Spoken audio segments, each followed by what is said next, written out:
One of the most exciting scientific findings of the past half-century has been the discovery of widespread trophic cascades. A trophic cascade is an ecological process which starts at the top of the food chain and tumbles all the way down to the bottom. And the classic example is what happened in the Yellowstone National Park in the United States when wolves were reintroduced in 1995. Now, we all know that wolves kill various species of animals, but perhaps we're slightly less aware that they give life to many others. Before the wolves turned up, they'd been absent for 70 years, that the numbers of deer, because there was nothing to hunt them, had built up in the Yellowstone Park, and despite efforts by humans to control them, they'd managed to reduce much of the vegetation there to almost nothing. They'd just grazed it away. But as soon as the wolves arrived, even though they were few in number, they started to have the most remarkable effects.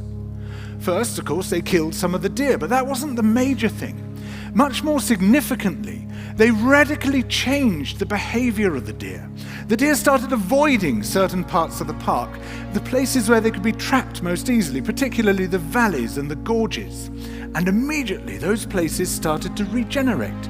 In some areas, the height of the trees quintupled in just 6 years.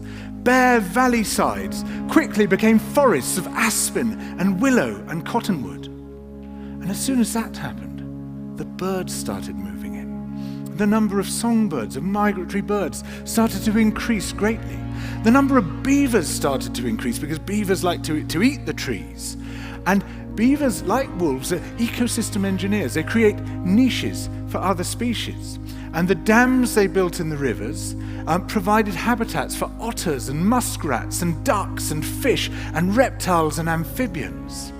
The wolves killed coyotes, and as a result of that, the number of rabbits and mice began to rise, which meant more hawks, more weasels, more foxes, more badgers. Ravens and bald eagles came down to feed on the carrion that the wolves had left. Bears fed on it too, and their population began to rise as well, partly also because there were more berries growing on the regenerating shrubs. And the bears reinforced the impact of the wolves by killing some of the calves of the deer. But here's where it gets really interesting.